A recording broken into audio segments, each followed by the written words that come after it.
जिंदाबाद जिंदाबाद भारतीय जनता पार्टी जिंदाबाद जिंदाबाद जिंदाबाद भारतीय जनता पार्टी লড়ছে লড়বে সাধারণ মানুষের জন্য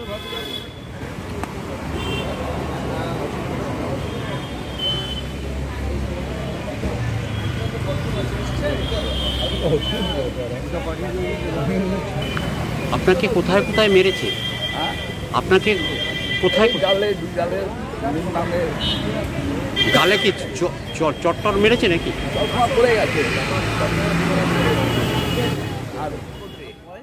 বয়স 76। আপনি কি ভারতীয় জনতা পার্টি করেন? ইয়েস। কবে থেকে? 14 সাল থেকে। হ্যাঁ, কি হয়েছে? আমি রাত্রিবেলা বাড়ির সামনে পায়চারি করছিলাম, হঠাৎ ওই আমাদের 6 নম্বর ওয়ার্ডের যে কেকা মুখার্জির হাজব্যান্ড বাপ্পা মুখার্জি আমাকে স্কুটার থেকে এসে আমাকে ধরে আস্তে মারধর করতে শুরু করলো। করার পরে আমাকে এখান থেকে লাথি মারলো। হ্যাঁ, তখন আমাকে বলছে সরকারি জিনিস পাও, ছাত্রছাত্রী হ্যান ত্যান পাও, আমার সরকারের বিরুদ্ধেই করছো, এর বলে আমাকে সমানে মারতে শুরু করলো। তখন আর সাথে একজন ছিল, সে ও কিছুটা সেট করেছে। কাজ যা হয় তাই। কি কাজ করেন পার্টি? পার্টির আমার সংগঠন যেখানে মিটিং ফিটিং হয় সেখানে আমার যাতায়াত আছে। আচ্ছা, এই অপরাধ আপনার? হ্যাঁ, এই আমার অপরাধ, আর কিছু না। আর এলাকায় আমাকে সবাই ভালোভাবে চেনে, সব পার্টি আমাকে ভালোভাবে চেনে, আমার সঙ্গে কোনো কমপ্লেন নেই, কোনো কিছু নেই। তার আগে ও মাঝে মাঝে লোককে মারধর করে, এরকম মারধর অনেক কিছু। কে করে? এই কেকা মুখার্জির হাজব্যান্ড, কেকা মুখার্জির কাউন্সিলর, তার হাজব্যান্ড। কত নম্বর ওয়ার্ড? এটা 6 নম্বর ওয়ার্ড, ব্যারাকপুর মিউনিসিপালিটি 6 নম্বর ওয়ার্ড। ঠিক আছে। বেলা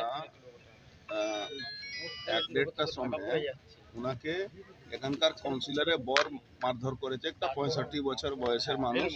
তার দোষ আছে, ওনার কোনো একটা জায়গাতে আমাদের হোর্ডিং রাখা ছিল, তার এতে কাউন্সিলরের বর ওনাকে মেরেছে, একটা 65-66 বছর।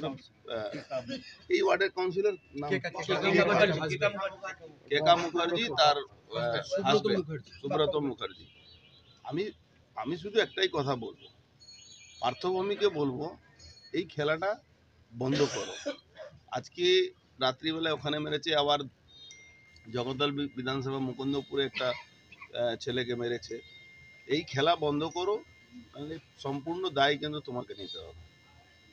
যে দায়টা নিয়ে পরে তুমি কান্নাকাটি করো না কি এইটা হয়ে গেল ওইটা হয়ে গেল।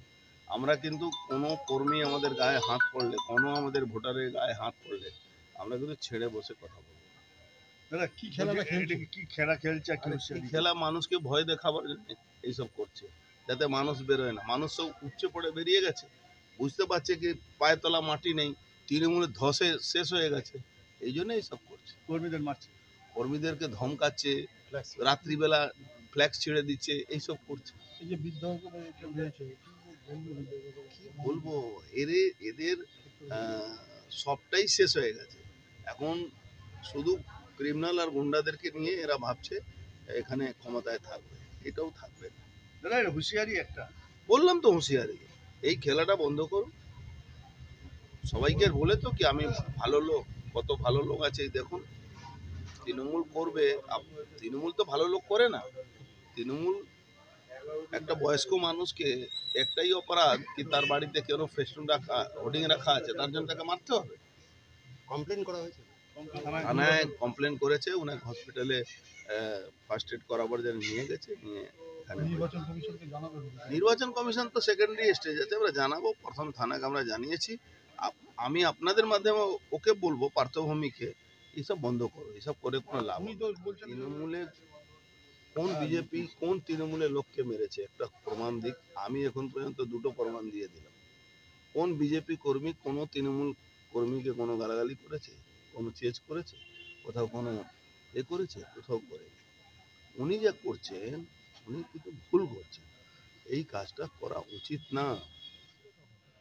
প্রথম কথা হলো, এখনো বিজেপি আমার ওয়ার্ডে আপনারা ঘুরলে দেখতে পারবেন কোনো ফ্লেক্স টানায়নি। আর দ্বিতীয় কথা, যে মারধরের উনি অভিযোগ করছেন সেটা সম্পূর্ণ ভিত্তিহীন এবং মিথ্যা কথা। কারণ উনি যেই সময় যেইখানে মারধর করার কথা বলছে সেটা হলো স্টেশন রোড। সেই সময় যদি আমি একটা 70 বছর লোককে এরকম মারধর করি, অন্তত 10টা লোক বা আশেপাশে দোকানদার বা লোকজন জড়ো হবে, পুলিশ তাদের একটা স্টেটমেন্ট, পুলিশ এসেছিল, নিশ্চয়ই স্টেটমেন্ট পাবে।